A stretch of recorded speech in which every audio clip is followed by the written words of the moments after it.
샬롬, 평안하시죠? 네, 오늘 하나님께서 주시는 저희 민수기 말씀 함께 읽도록 하겠습니다. 민수기 21장 4절로 9절까지의 말씀입니다. 민수기 21장 4절로 9절까지의 말씀. 시작. 백성이 호르산에서 출발하여 홍해 길을 따라 에돔 땅을 우회하려 하였다가 길로 말미암아 백성의 마음이 상하니라. 백성이 하나님과 모세를 향하여 원망하되 어찌하여 우리를 애굽에서 인도해 내어 이 광야에서 죽게 하는가. 이곳에는 먹을 것도 없고 물도 없도다. 우리 마음이 이 하찮은 음식을 싫어하노라 하매 여호와께서 불뱀들을 백성 중에 보내어 백성을 물게 하심으로 이스라엘 백성 중에 죽은 자가 많은지가. 백성이 모세에게 이르러 말하되 우리가 여호와와 당신을 향하여 원망함으로 범죄하였사오니 여호와께 기도하여 이 뱀들을 우리에게서 떠나게 하소서. 모세가 백성을 위하여 기도하매 여호와께서 모세에게 이르시되 불뱀을 만들어 장대 위에 매달아라. 물린 자마다 그것을 보면 살리라. 모세가 놋뱀을 만들어 장대 위에 다니 뱀에게 물린 자가 놋뱀을 쳐다본즉 모두 살더라. 아멘.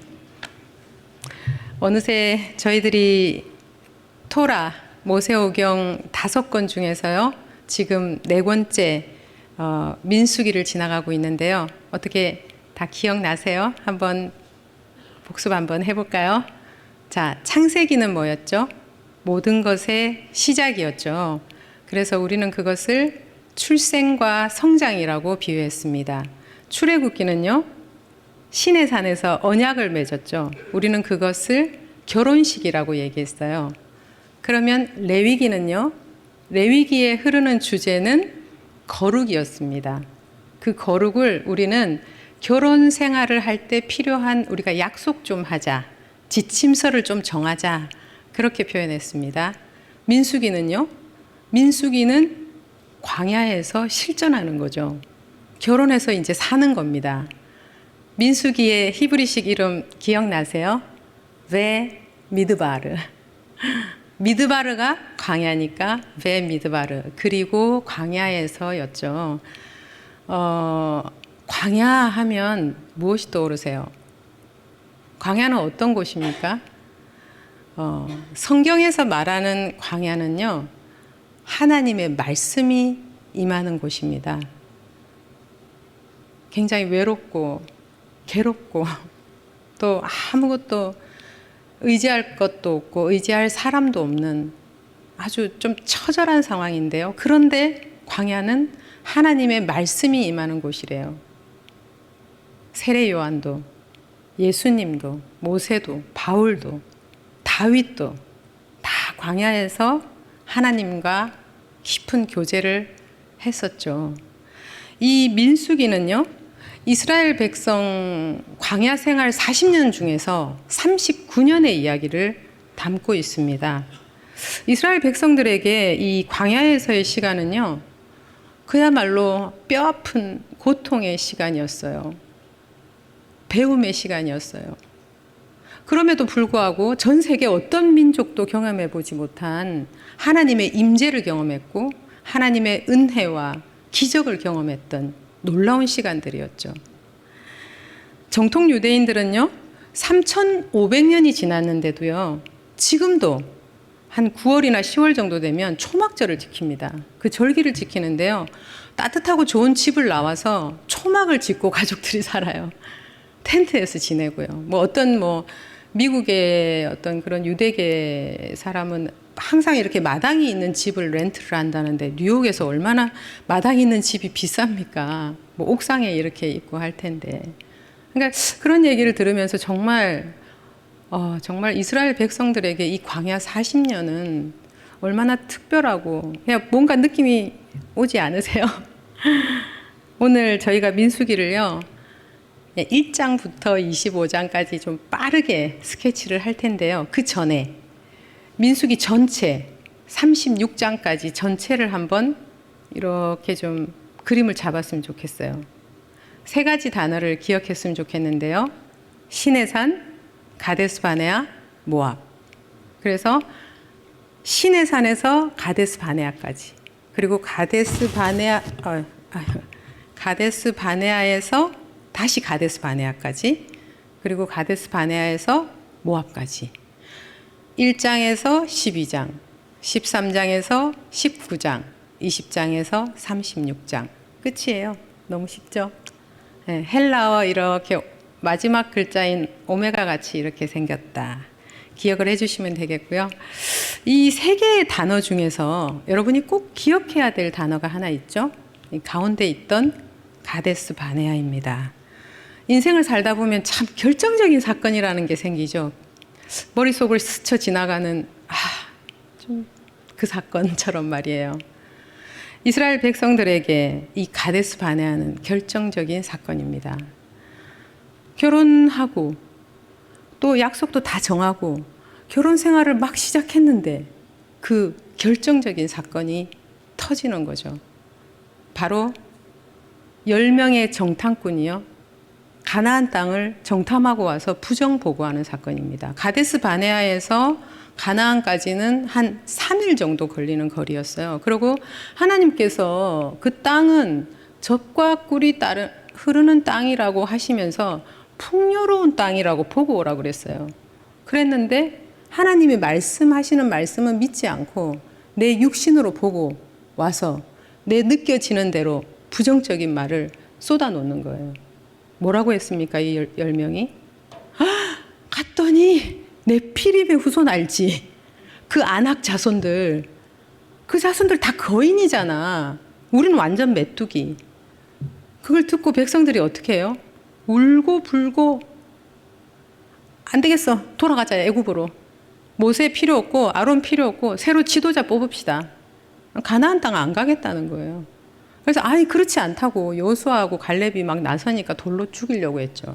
그때 하나님이 나타나서 내 귀에 들린 대로 너희에게 시행하겠다라고 말씀하시면서 1일을 1년으로 40일을 40년으로 해서 백성들이 광야를 40년 동안 돌게 되는 거죠.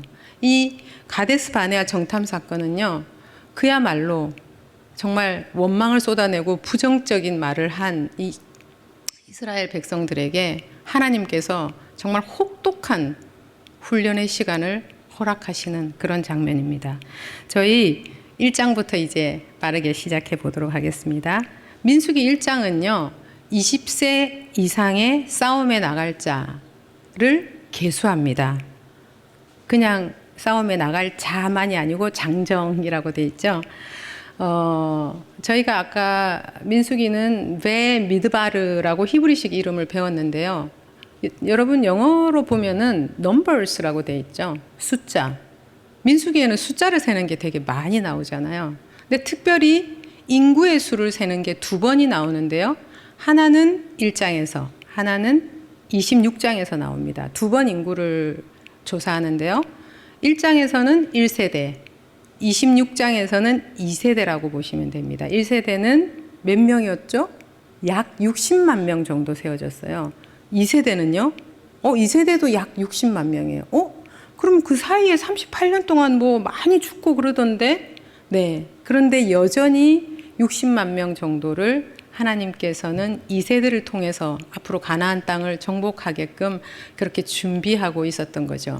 근데 거기에는 60만 명만 있었던 게 아니고요. 여성과 노약자를 다 포함하면요, 약 200만 명 정도 됐습니다. 근데 여기서 저희가 한번 좀 돌아봐야 될 부분은 뭐냐면요. 나는 어떤 사람인가, 오늘의 나는? 왜냐하면 우리도 지금 광야 같은 이 세상 속에서 하나님의 나라가 진격해 가고 있잖아요. 거기서 나는 하나님께서 영적인 전쟁을 할 수 있는 장정으로 계수해 주실 건가? 아니면 나는 계수에 들지 않는 이 140만 명에 들어가는가? 아직도 영적 어린아이인가? 이걸 한번 좀 고민해 봤으면 좋겠어요. 그런데 뭐 오늘 여기 앉아 계신 분들은 장정이 아니고 장군들 같으십니다. 2장으로 들어가겠습니다. 진 배치와 행군 순서가 나오는데요. 먼저 행군 순서를 좀 먼저 말씀드릴게요. 이게 2장에서 행군 순서를 찾아내기가 굉장히 어려워요. 잘 이렇게 안 들어옵니다. 저도 그랬었는데요. 어제 저희 조에 계신 집사님이 사진을 하나 보내오신 거예요. 사진 한번 띄워봐 주실래요? 저렇게 너무 쉽게, 이건 도저히 읽어서는 저게 머리에 잘 안 들어오는데 참 감사하죠. 필요하신 분은 또 말씀해 주시면 보내드리도록 하겠습니다. 그 다음은 진배치도인데요. 와, 또 이 진배치도도 강의 안에 나와 있는데요. 저는 하나님이 얼마나 단정하시고 세세하시고 정확하신가 이런 느낌이 들어요. 동, 서, 남, 북 세 지파씩. 동쪽에는 유다 지파, 또 이사갈, 스불론, 서쪽에는 에브라임, 므낫세, 베냐민, 남쪽, 북쪽, 가운데는 레위 지파를 배치시킵니다. 그럼 또 여러분 중에 누군가는 그러면 13지파인가요? 12지파 아닌가요? 이렇게 물어보실 수도 있겠죠. 요셉이 장자의 명분을 얻죠. 그래서 2개의 분깃을 받잖아요. 그래서 요셉의 두 아들 에브라임과 므낫세가 각각 한 지파씩 들어오게 되고요. 레위 지파는 하나님이 유업이 되는, 그래서 계수에 들지 않는 지파가 됩니다. 그래서 아까 1장에서도 60만 명이 세워졌지만 거기에 레위 지파는 들어가지 않아요. 3장하고 4장에는 바로 그 레위 지파가 누군지, 레위 지파의 직무가 무엇인지 쭉 나옵니다. 근데 오늘 조금 긴 내용이긴 하지만 하나 기억해 주셨으면 좋겠는 것은요. 레위의 아들이 3명이 있었어요.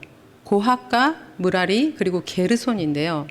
그 중에서 고핫이라는 이름을 좀 기억해 주셨으면 좋겠어요. 고핫은 가장 중요한 언약궤부터 시작해서 이 되게 중요한 성물들을 옮기는 직임을 맡았는데요. 너무 중요하니까 이거는 소나 수레에 실을 수가 없어요. 사람이 항상 어깨에 메고 가야 됩니다. 그 고핫의 손자라고도 하고 증손자라고도 하는데 이름이 고라다. 이 고라가 16장에 나온다. 이 정도만 기억을 해 주셨으면 좋겠습니다. 그런데 5장에서 9장은요. 이제 10장이 되면 백성들이 출발하거든요. 그래서 5장에서 9장까지는 출발 전까지 점검해야 될 사항들이다. 이렇게 생각하시면 되겠습니다. 정결 규례, 나실인, 또 헌신 막 나오는데요. 이 중에서 2월절의 6월절은 그럼 뭡니까? 라고 물어보실 분이 있을 거예요. 6월절은 1월 14일에 드리는데 제일 처음에 애굽에서 나올 때 피게, 이파, 가악, 우메, 흑장 10가지 재앙을 만나잖아요. 마지막 장자의 죽음 때 6월절을 1월 14일 날 세고 나와서 3개월 동안 걸어오죠. 걸어와서 시내산에 도착합니다. 시내산에서 9개월을 보내요. 그러니까 1년이 딱 지났잖아요. 그러니까 얼마 전에 지금 1월 14일에 6월절을 두 번째 6월절을 지낸 거예요. 그랬는데 장래가 난 사람도 있었고 부정하게 된 사람도 있고 해서 모든 사람이 다 6월절을 지키지는 못했는데요. 하나님께서 그런 사람들한테 한 달 후 2월 14일 날 그럼 지내라 하고 또 배려를 해주시는 하나님의 마음을 생각하시면 좋겠습니다. 자, 드디어 10장입니다. 10장은요, 모든 출정 준비가 끝났어요. 그런데 마지막으로 하나를 더 준비합니다. 여러분, 결혼 생활 하려면 제일 중요한 거 뭐죠? 소통. 이 소통이 안 되고 불통이 되면은 머리가 아프죠. 소통을 하기 위해서 하나님께서 이스라엘 백성과 하나님 사이에 은나팔을 2개 준비해라 라고 말씀하십니다. 은나팔도 준비가 됐고요. 2월 20일이 되니까 구름이 휙 떠올라요. 자, 이제 출발하는 겁니다. 출발을 하는데 민수기의 10장에 보니까 호밥이라는 이름이 나와요. 모세의 처남이라고도 하고요. 또 모세의 장인이라고도 하는데 이 미디안 사람 호밥에게 모세가 가서 얘기합니다. 우리의 광야에 눈이 돼주세요. 우리는 천막 칠 때를 어딘지 잘 몰라요. 호밥이 뭐라고 대답하죠? 아니요. 난 우리 친족에게로 돌아가야 돼요. 우리 가족한테 가야 됩니다. 그래서 호밥이 모세랑 같이 갔나요? 안 갔나요? 성경에서는 호밥이 모세랑 같이 갔다, 같이 안 갔다 그렇게 직접적으로 내용이 나오지는 않아요. 그런데 사무엘 15장 6절이나 몇몇 군데의 성경 구절을 통해서 호밥이 모세와 동행한 것으로 그렇게 보고 있습니다. 그래서 우리 기도할 때도 호밥의 사명을 감당하게 해주세요. 제가 광야에 눈이 되게 해주세요. 그런 기도 많이 하시잖아요. 자, 11장으로 가겠습니다. 11장하고 12장은요. 시내산에서 출발해서 가데스 바네아까지 오는 여정인데요. 약 11일 동안의 여정을 다루고 있어요. 그런데 세 가지의 사건이 터집니다. 백성들이 막 원망을 해갖고 하나님이 불을 질러버리는 다베라 사건. 그리고 고기 먹고 싶다고 또 울고 이렇게 하는데 하나님 메추라기 보내주시긴 보내주시는데 이 사이에 고기가 껴서 아직 씹기도 전에 재앙을 내려버리시는 기브롯 핫다와 사건, 탐욕의 사건이죠. 그리고 또 모세가 이방 여인을 취하죠. 누구죠? 구스 여자. 에디오피아 흑인이라고 얘기를 하는데 그것 때문에 미리암하고 아론이 또 방귀를 들어가지고 미리암이 문둥병에 걸려서 일주일 동안 격리되는 그런 세 가지 사건이 생깁니다. 정말 짧은 기간인데 11일인데 그야말로 막 출발한 이스라엘 백성들의 영적인 상태가 어떤지 다 드러나고 있죠. 바로 원망과 거역의 사건들입니다. 이 원망과 거역은요. 그야말로 40년 내내 이스라엘 백성들을 넘어지게 만드는 키워드입니다. 왜 이런 말씀을 하실까요? 바로 우리한테 그렇게 살지 말라고 이 알람을 울려주신다고 이해해야겠죠. 자, 13장에 가면 아까 말씀드렸던 결정적인 사건, 가데스 바네아 사건이 나오고요. 근데 15장으로 가니까 뜬금없이 하나님께서 뭐 제사를 준비하라고 하시는데 전제로 포도주를 준비하고 이런 내용이 나와요. 아니 지금 광야에서 포도를 어떻게 키우고 포도를 어떻게 따라고. 그것은 하나님이 내가 너희들 벌 주고 심판하고 너희들 다 죽을 때까지 광야에서 돌릴 거야 라고 말씀하시지만 결국 이 세대들을 통해서 약속한 가나안 땅을 다 정복해서 그들에게 이 약속한 땅을 주겠다는 하나님의 계획과 암시가 잘 드러나 있는 귀한 장입니다. 16장은요 바로 고라의 반역 사건인데요. 고라의 반역 사건을 바로 보기 전에 조금 이해하셔야 될 게 있어요. 자, 시내산에서 가데스 바네아까지 얼마나 걸렸죠? 약 몇십 정도 걸렸어요. 가데스 바네아에서 다시 가데스 바네아까지 얼마나 걸리나요? 38년이 걸립니다. 그리고 가데스 바네아에서 모압까지 거의 1년 정도 걸려요. 그러면 가데스 바네아에서 광야를 돌다가 다시 가데스 바네아까지 오는데 38년이 걸렸으면 얼마나 많은 일이 있었을까요? 정말 많은 일이 있었겠죠. 금방 11일 동안 세 가지 사건이 있었는데 어마어마하게 많은 일이 있었을 텐데 성경은 딱 한 가지 일만 얘기하고 있습니다. 왜요? 너무 중요하기 때문입니다. 그것이 바로 고라와 다단과 아비람의 반역 사건입니다. 우리가 고라 사건이라고 하죠. 고라의 반역, 핵심 인물입니다. 이 고라는 그 3장에서 나왔던 그 고핫의 자손이라고 말씀드렸죠. 그래서 뭐 어깨로 너무 많이 지다 보니까 좀 평소에 불평이 많았다라는 얘기도 있고 또 고라는 모세랑 너무 가까운 사촌이어서 이 모세를 좀 우습게 여긴 거죠. 그 권위를 인정하지 않았던 거예요. 뭐 그런 얘기도 있어요. 근데 그런 거는 중요한 게 아니고 지금 250명이라는 지도자를 끌어들여서 아주 치밀하게 이거는 계획된 반역입니다. 국가로 보고 요즘으로 보자면 쿠데타를 일으킨 거예요. 하나님은 그야말로 하나님이 세우신 이 권위를 거역한 이 고라 일당을요. 땅이 확 꺼지게 해가지고 그냥 순식간에 사라지게 하고요. 가담했던 250명 한 명도 빠짐없이 전부 불타서 죽습니다. 그리고 그거 보면서 또 원망한 백성들한테요. 연병이 불게 해가지고 14,700명이 죽습니다. 난리가 났어요. 모세가 막 급하게 아론을 보내고 아론이 그 노수로 된 향로를 들고 산자와 죽은 자 사이에 섰을 때 연병이 그치죠. 여기서 잠깐 기억하셔야 될 것은 고라의 아들들은 죽지 않아요. 이게 이제 26장에 나오는데 이건 좀 긴 얘기라 또 다음에 들으시면 좋을 것 같고요. 그래서 이 엄청난 사건이 끝나고 나서 하나님께서 지팡이 12개 가져오라고 그럽니다. 각 지파별로. 그 바짝 마른 지팡이에서 오직 아론의 지팡이에만 우미 돋고 꽃이 피고 살구 열매가 맺히잖아요. 하나님께서 누구한테 내가 권위를 줬는지, 그리고 그 최종 권위자가 누군지 하나님이 알게 하십니다. 18장에서는요, 이 고라가 레위인이잖아요. 또 하나님이 또 레위인을 위로하십니다. 너희들의 직무는 뭐고, 너희들 뭐 기업은 안 좋지, 땅은 안 좋지, 그치만 날 줬잖아. 내가 너희들의 유업이잖아. 야, 제일 좋은 걸 줬잖아. 제발 먹고 사는 거 좀 걱정하지 말고 백성들 잘 섬기고 백성들한테 봉사 잘해. 또 위로도 하시고 하는 또 하나님 마음이 느껴지는 장이에요. 19장은요, 이 진영이 다 부정하게 됐어요. 너무 많은 사람이 죽다 보니까 죽음을 안 만진 사람이 없는 거예요. 그러다 보니까 진영 전체가 부정하게 됐으니까 뭐 누구 한 명 격리시키고 할 상황이 아니에요. 하나님이 이스라엘 진영 전체를 다시 정결케 하라고 말씀하셔요. 그래서 정결케 하는 방법을 알려주시는데, 저는 예수님이 바로 생각이 나요. 19장 2절에 보면요, 온전하고 흠이 없고 멍에를 메어보지 않은 붉은 암송아지를 완전히 태운 재를 넣은 물로 이스라엘 진영을 정결케 하라고 하십니다. 20장에 가면요, 그 무리바의 물 사건 아시죠? 모세에게는 너무나 뼈아프고 잊을 수 없는 실패의 사건.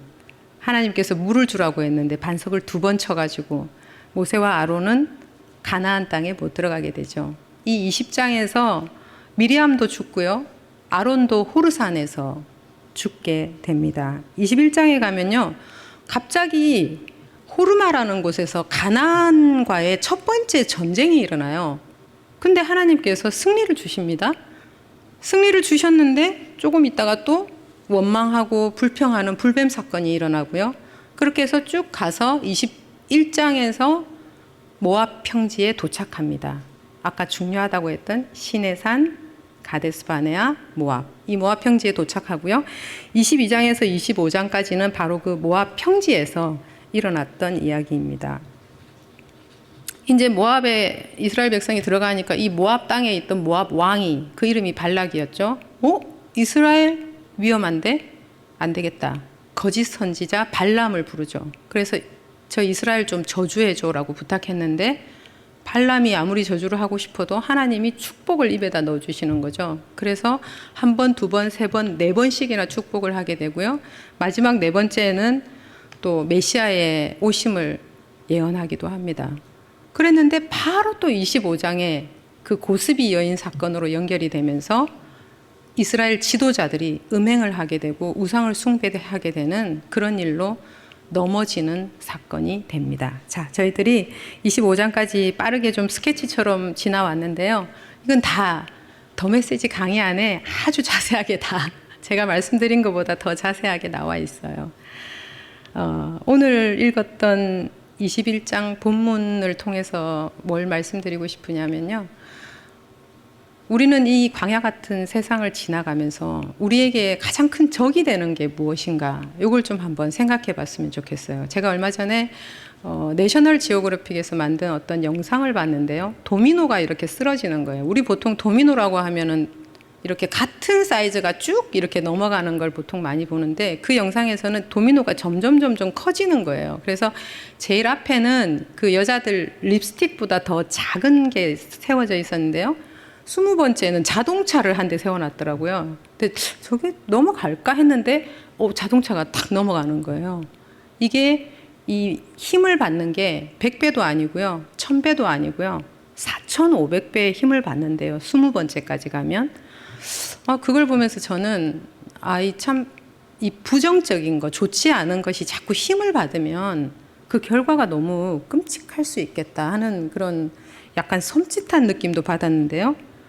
이 광야 같은 세상에서 우리가 좀 인간의 눈으로 보기엔 별일 아닌 것 같은데, 그게 우리의 삶을 송두리째 앗아갈 수도 있다는 거, 그것은 무엇일까요? 민수기가 말하는 그 적은 바로 원망과 거역입니다. 제가 아까 말씀드렸죠, 권위를 거역하는 거와 원망인데요.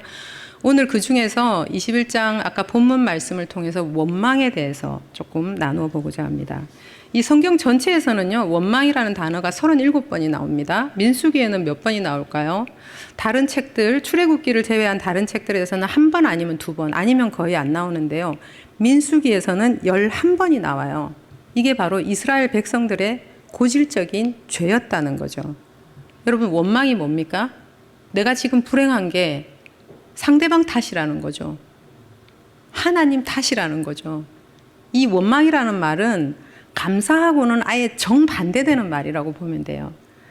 그래서 원망을 불신앙이다, 불순종이다 이렇게 얘기를 하는 겁니다. 아담과 하와가 불순종해서 어떻게 됐죠? 정령 죽으리라 됐잖아요. 그래서 이 시대를 살아가는 우리들에게도 원망은 바로 우리가 죽게 되는 것이라는 거죠. 아니, 원망이 좀 안 좋은 거는 알긴 알겠는데 그게 원망이 죽어야 되는 죄인가요? 이렇게 반문하시겠죠? 저희 말씀을 한번 보실까요? 야고보서 5장 9절과 고린도전서 10장 9절 10절을 저희 화면을 보면서 다 같이 한번 읽어보시겠습니다. 시작. 형제들아 서로 원망하지 말라. 그리하여야 심판을 면하리라. 보라 심판주가 문 밖에 서 계시니라. 그들 가운데 어떤 사람들이 주를 시험하다가 뱀에게 멸망하였나니 우리는 그들과 같이 시험하지 말자. 그들 가운데 어떤 사람들이 원망하다가 멸망시키는 자에게 멸망하였나니 너희는 그들과 같이 원망하지 말라. 신약의 말씀에서 원망을 뭐라고 합니까? 심판받을 일, 멸망할 일이래요. 그야말로 하나님 나라의 유업을 받을 수 없다라는 거죠. 민수기에 이 이스라엘 백성들의 광야에서의 결혼했다, 결혼 생활한다 이 말은 뭡니까? 바로 성도의 길, 거룩의 길이 무엇인지 훈련받는 시간인데요.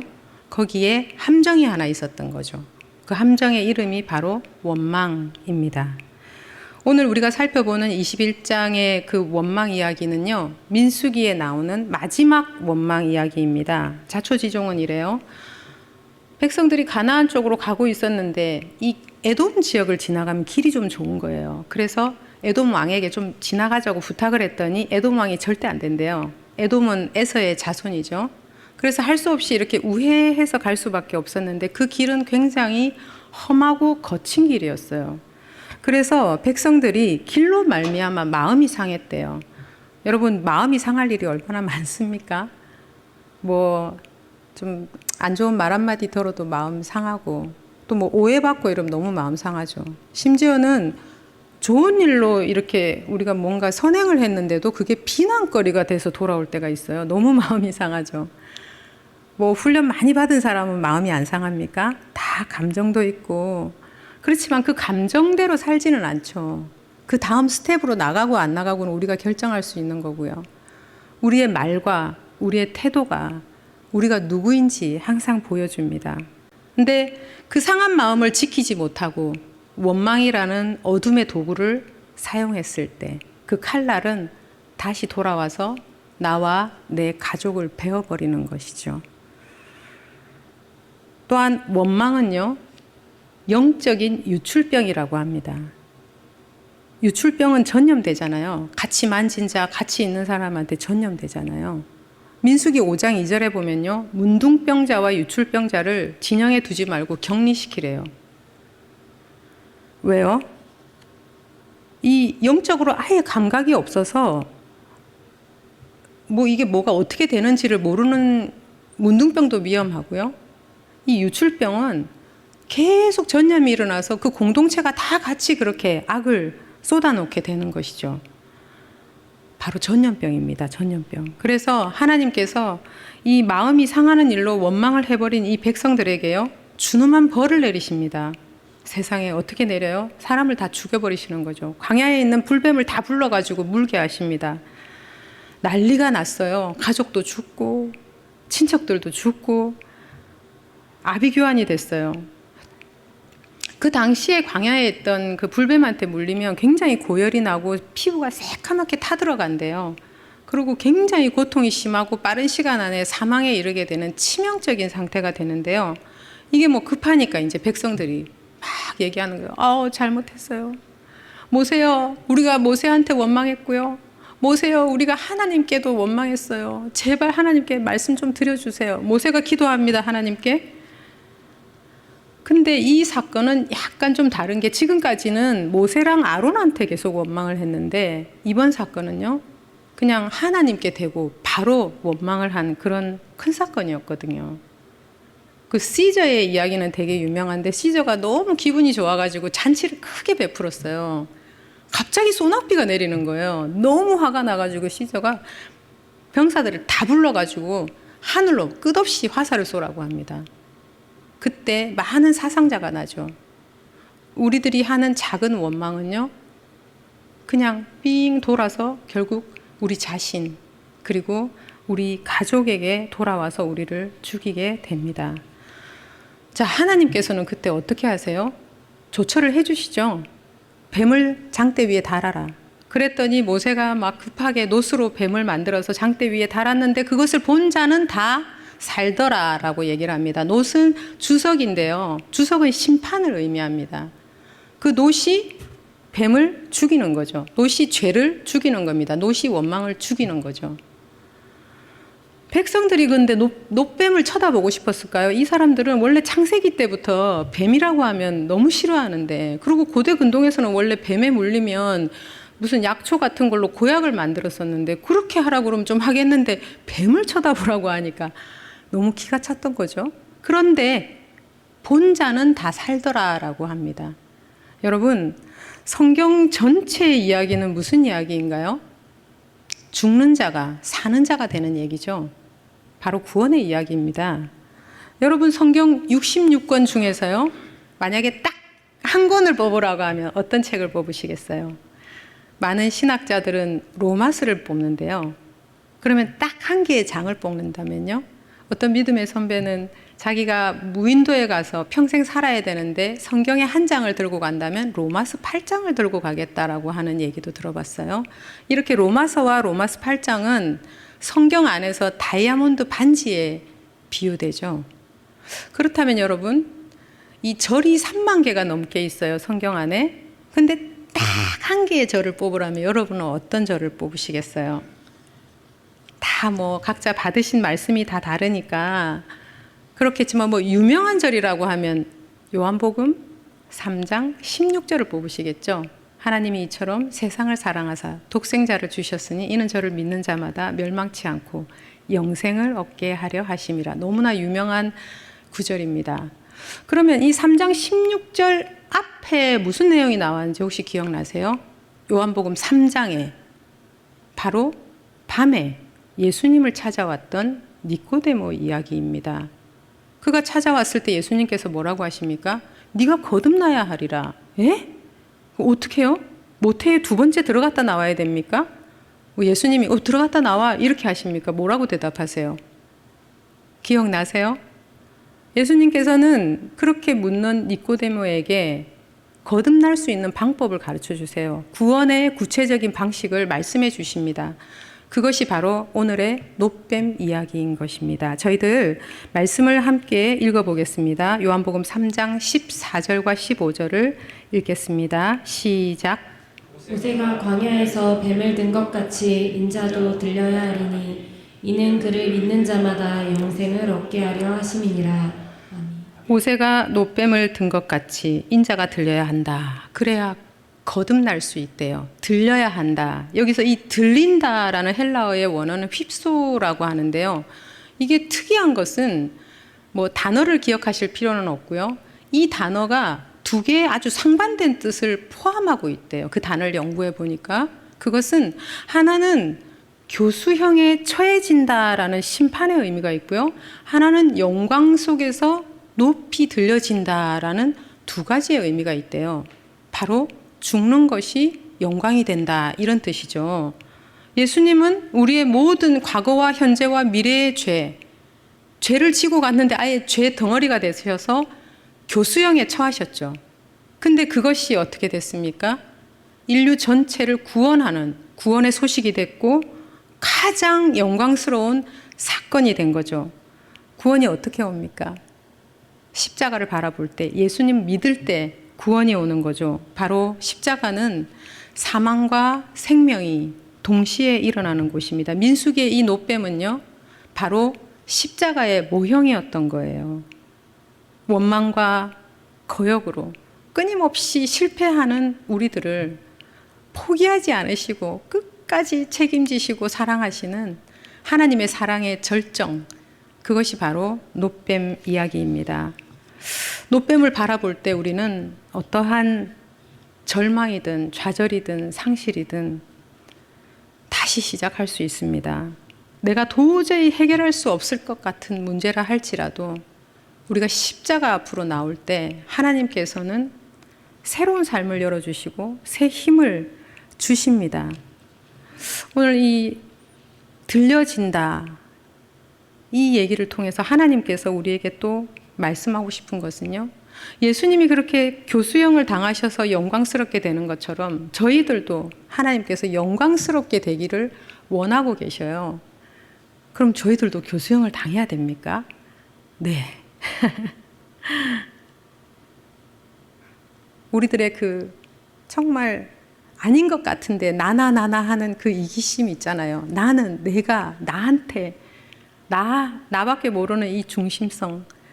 그리고 여전히 세상을 향하고 있는 우리 마음들이 교수형에 처하기를 하나님께서 원하고 계시고요. 그 마음들이 다 부서질 때 우리가 영광스럽게 들려 올려질 수 있고요. 그 길만이 바로 하나님께 영광을 돌릴 수 있는 유일한 길이라는 것이죠. 노뱀을 쳐다본다. 여기서 쳐다본다 할 때 그 보다라는 말이 라아라는 말이라는데요. 그야말로 see, 보는 거죠. 요즘 그 아바타 2가 13년 만에 개봉해서 지금 전 세계에 한번 휩쓸었죠. 거기서 제일 유명한 대사가 뭡니까? I see you. 당신을 봅니다. 뭐 어떤 칼럼에 보니까 이건 눈으로 보는 게 아니다. 시각으로 보는 게 아니다. 본질을 보는 거다. 이제는 뭐 시대가 볼 수 없는 시대가 돼가고 있다. 소통도 가상세계, 뭐 SNS, 카톡으로 다 하고, 뭐 요즘 전화 걸면 또 우월적으로 싫어하시는 분들도 있어요. 젊은 세대로 가면 더 하고요. 저도 뭐 얼마 전에 어린 조카들 보니까 생일인데 가운데 피자하고 치킨을 놔두고요. 서로 얼굴은 안 보고 전부 노블록스라는 그 게임 안에 들어가가지고 나유나 이리 와, 나야 저리 가 이러면서 사람은 옆에 앉아 있는데 안 보고 아바타만 보고 얘기를 하는 거예요. 점점 더 우리는 사람을 볼 수 없는 그런 시대에 살아가게 될 것입니다. 우리는 무엇을 보아야 할까요? 우리는 십자가를 보는 수밖에 없습니다. 사람과 문제를 보면 넘어지고요. 십자가를 보는 것만이 우리가 영적인 방향 감각을 새로 세울 수가 있어요. 그래서 부정이 아니라 긍정으로, 원망이 아니라 감사로 나아가기 시작했다면 이제 다시 시작할 수 있습니다. 일어설 수 있는 것입니다. 믿음이라는 게 뭘까요? 믿음은 보는 거예요. 믿음의 싸움, 믿음의 선한 싸움은요, 그것은 예수님을 바라보기 위해서 정말 치열하고 끈질기게 바라보는 노력을 하는 게 사실은 믿음의 싸움입니다. 십자가를 항상 외면하고 싶죠. 우리는 왜? 우리의 살아가는 방식대로 살고 싶으니까요. 근데 우리는 돌이켜서 십자가로 나아가야 되는 거죠. 우리 어렸을 때 읽었던 단편소설 그 큰바위 얼굴에 보면요, 주인공 어네스트라는 주인공 어린아이가 나옵니다. 그 아이는 그 동네에 있던 큰 바위를 항상 보면서 그 동네에 내려오던 전설을 믿었어요. 언젠가는 그 인류를 포옹하고도 남을 것 같은 그 아주 인자하신 큰바위 얼굴이 이 동네에 나타날 거라는 그 전설을 믿으면서 기다렸는데요. 아니, 대통령 후보라는 정치인도 오고 장군도 오고 부자도 왔는데 그 얼굴이 매치가 되지를 않는 거예요. 그는 계속 실망합니다. 그런데 어느덧 나이가 많이 들어서 백발이 됐고요. 석양이 지는 저녁이었죠. 어떤 젊은이가 소리칩니다. 큰바위 얼굴이다. The great stone face. 어네스트 자신이었던 겁니다. 일평생 그 큰바위 얼굴을 바라보고 그분을 기다렸던 어네스트는 자기 자신이 그 큰바위 얼굴이 된 것이죠. 이 글을 썼던 미국 작가 나다나엘 호도는요, 아주 신실한 청교도인이었대요. 그리고 그는 이 책에서 큰바위 얼굴은 바로 예수님을 상징한다고 얘기를 했어요. 한 집에서 오래 살고 서로 바라보면 닮는 것은 너무 당연하죠. 여러분은 누구랑 살고 계십니까? 누구를 바라보고 계십니까? 바라봄의 법칙, 바라보면 닮는 거죠. 우리는 더 말씀, 예수 그리스도를 바라보아야 하고, 바로 이 자리가 그 예수 그리스도를 바라보는 자리라고 생각을 합니다. 여러분, 빛이 들어오면요, 어둠은 떠나가는 겁니다. 빛이 들어왔는데 어둠이 어떻게 거기 있어요? 예수님을 바라보면 이제 새로 시작하는 겁니다. 우리 뒤에 문제가 많죠. 고통도 있고 절망도 있고 상실도 있죠. 그러나 주님 안에서는요, 우리가 더 나은 소망으로 가는 그냥 디딤돌일 뿐이에요. 세상도 막 너무 거대하게 느껴지지 않아요? 막 골리앗 같고 감당할 수가 없을 것 같고. 그러나 주님을 바라보고 걷는 사람한테는 그냥 우리한테 도전감만 줄 뿐인 거죠. 지금 코쿤과 같고요, 누에 고치와 가서 아무것도 변하는 게 없는 것 같아요. 문제는 옆에 그대로 다 있는 것 같아요. 그런데 아닙니다. 말씀과 함께 가는 자는 결코 그 이전과 그 이후가 같을 수가 없어요. 시편 기자의 고백같이요, 내 평생의 단 한 가지 소원은 당신의 아름다움을 바라보는 것이라고, 그렇게 우리들도 고백하고 찬양할 때 하나님께서 새 힘을 부어주시는 것입니다. 우리는 전혀 세상하고는 다른 방식으로 사는 사람들이에요. 그렇지 않아요? 우리한테 힘과 능력은 무엇입니까? 어린 양을 찬양하는 것이 우리 힘이에요. 하나님을 기뻐하는 것이 우리의 능력이에요. 아름답게 들려 올라가신 그 십자가, 예수 그리스도를 바라볼 때 우리는 정말 표류하는 그 배 같은 그런 흔들리는 그런 현실 속에 있지만요, 우리는 결단코 흔들리지 않는 평안을 누릴 수 있는 비밀을 가진 자들이에요. 여러분, 우리 찬양했으면 좋겠습니다. 어린 양을 찬양했으면 좋겠습니다.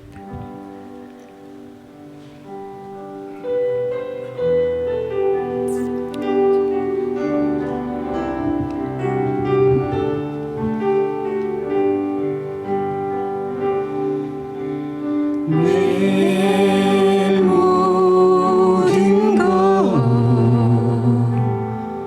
나의 생명까지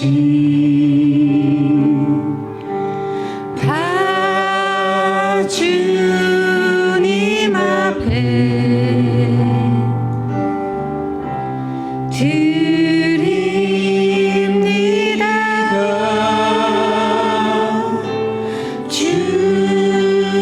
임재 안에서 이제 내 영혼 자유에 내가 주의 거룩한 이름을 높이며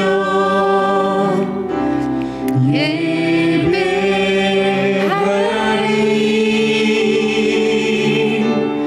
어린 양 찬양하리. 내 평생 그 하나로 충분해요. 어린 양 찬양하리.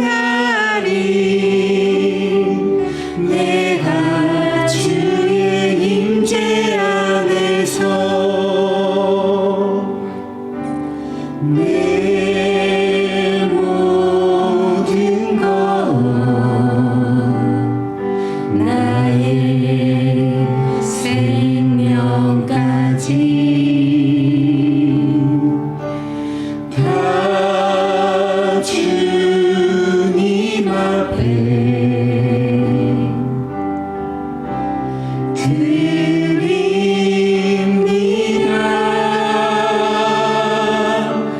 주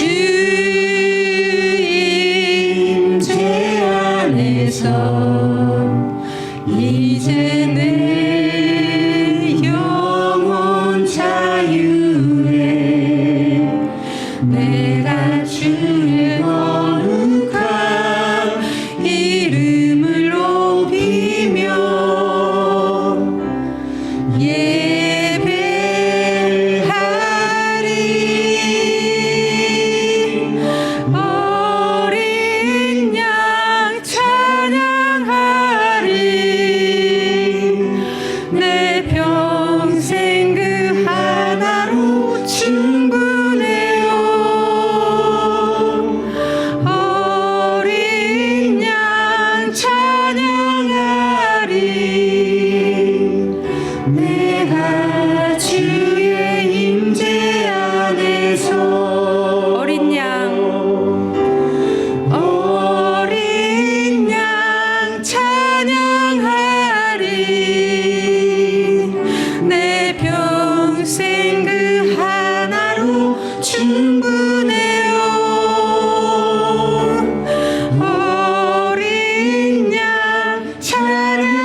잠시 좀 눈을 감고 기도했으면 좋겠습니다. 먼저 좀 아버지의 마음을 좀 떠올려 봤으면 좋겠어요. 자꾸 넘어지고 자꾸 실패하는 이 이스라엘 백성들을 하나님께서 자꾸 나무라시는 것 같은데요.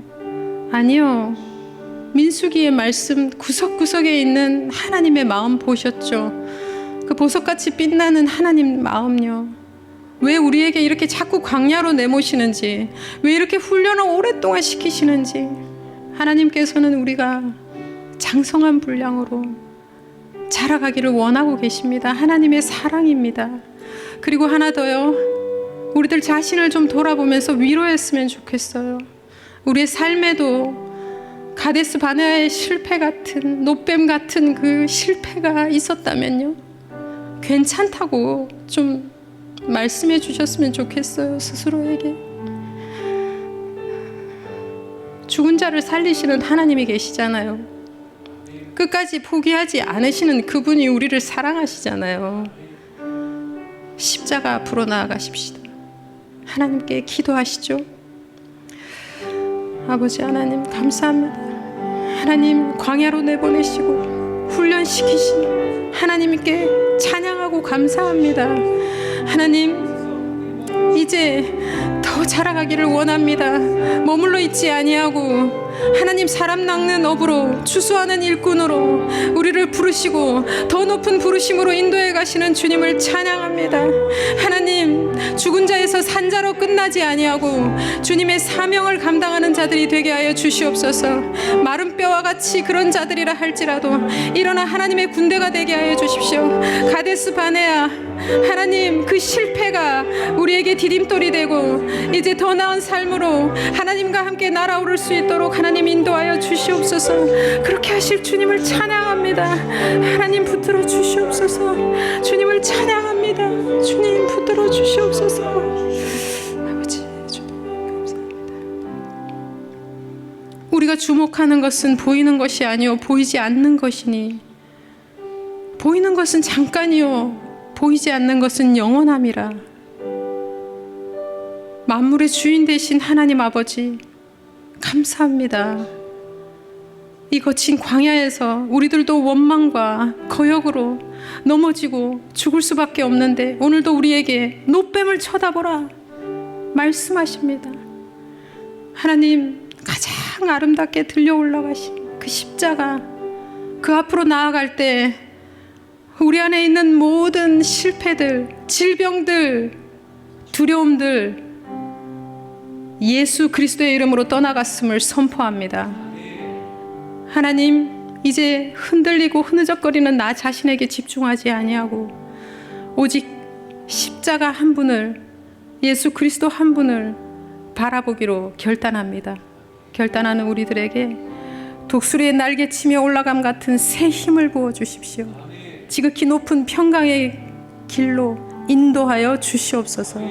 그렇게 인도하실 주님을 찬양합니다. 감사드리며 예수 그리스도의 이름으로 기도드리옵나이다. 아멘.